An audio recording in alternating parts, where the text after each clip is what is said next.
और उमेश पाल हत्याकांड को लेकर बड़ी खबर सामने आ रही है। पुलिस का एक्शन लगातार तेज है और असद के मददगारों से पूछताछ में कई अहम सुराग मिले हैं। सूत्रों के मुताबिक गिरफ्तार जावेद ने असद की मदद की थी। हत्याकांड के बाद दिल्ली में छिपा था असद और असद के पुराने ड्राइवर ने भी असद की मदद की थी। सूत्रों के हवाले से ये जानकारी 24 फरवरी का वो दिन जब ताबड़तोड़ गोलियां बरसाई गई थी उमेश पाल और उसके गनर्स पर, और इस दौरान उमेश पाल की मौत हो गई। वो सरकारी गवाह जो इस पूरे मामले में इकलौता गवाह था जिसे सुरक्षाकर्मी भी प्रोवाइड कराए गए थे। गार्ड की भी मौके पर ही मौत हो गई, एक गार्ड की इलाज दौरान मौत हो गई और उमेश पाल की भी मौत हो गई। इस पूरे हत्याकांड के बाद से लगातार असद को ढूंढा जा रहा है, लेकिन असद फरार है और अब इस पूरे मामले में असद का जो साथी जावेद पुलिस की गिरफ्त में है, उसने कई अहम खुलासे किए हैं।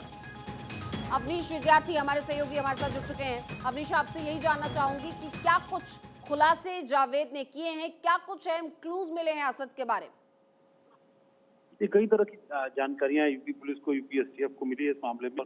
खासतौर पर जावेद से इस बात की जानकारी मिली कि किन किन जगहों पर ठिकाने बदलता रहा इस पूरे मामले में असद, और कैसे मेरठ में या दिल्ली में उसकी भूमिका थी। जिस तरीके से अखलाक से पूछताछ के बाद पुलिस को जानकारी मिली कि हो सकता है कि राजस्थान के कुछ इलाकों में जो है वो ये पनाह लेकर के बैठे हुए हों।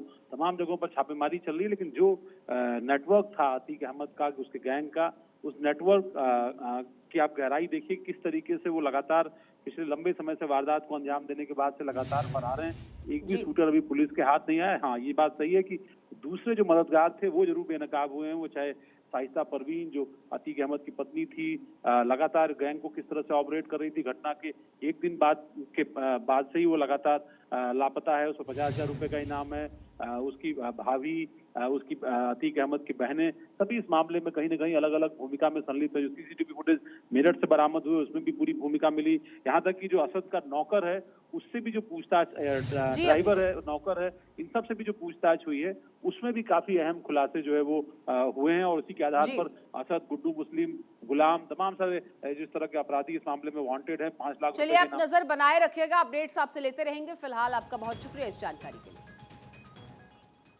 तो देखिए, उमेश पाल के मर्डर की प्लानिंग 11 फरवरी को हुई। बरेली जेल में ये प्लानिंग हुई और जेल में अशरफ ने असद, गुड्डू और उस्मान के साथ बाकायदा मीटिंग की थी।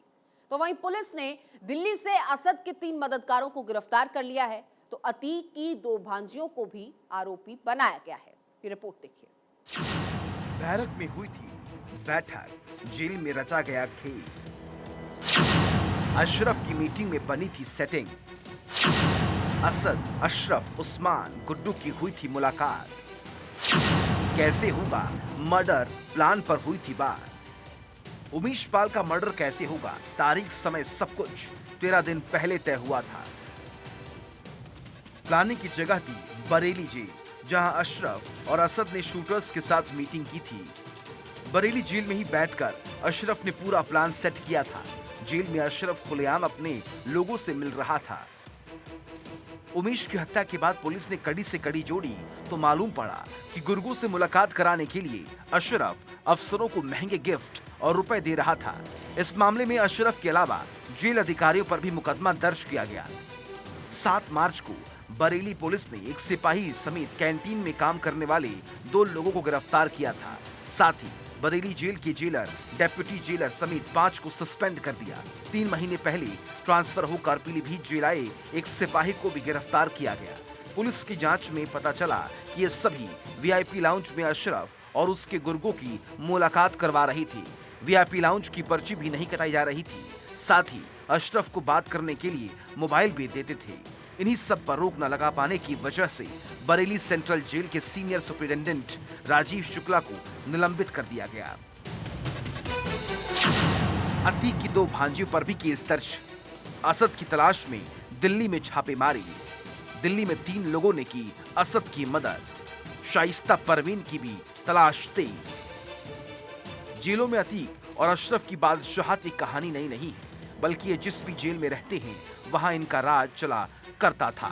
नैनी जेल में अतीक के लिए एक स्पेशल चबूतरा बना हुआ था। वो वहीं पर बैठकर फैसला सुनाया करता था। अतीक के गुर्गे यही उससे मिलते थे। नैनी जेल में अतीक का रुतबा ऐसा था कि उसी के कहने पर सांसद अतुल राय और एमएलसी विजय सिंह की बैरक बदल दी गई थी, क्योंकि वो बैरक अतीक को दी जानी थी। नैनी जेल में जैमर लगा हुआ था। 2017 में नैनी जेल में बंद अतीक को फोन पर बात करने में दिक्कत हो रही थी, तो अतीक ने जेलर से जैमर की फ्रीक्वेंसी कम करने को कहा। जेलर ने मना किया तो अतीक ने गाली देते हुए थप्पड़ मार दिया।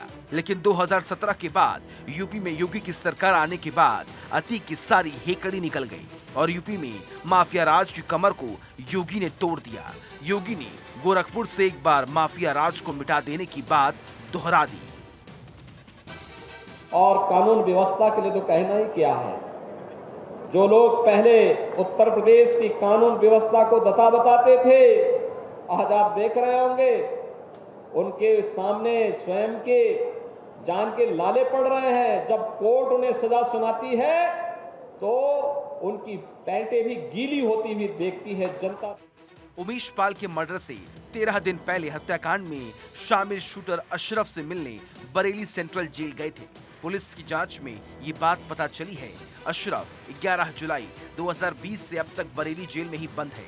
11 फरवरी 2023 को जेल में असद समेत 9 लोग अशरफ से मिले थे। इनमें उमेश हत्याकांड में शामिल गुड्डू, मुस्लिम, गुलाम उस्मान चौधरी शामिल थे।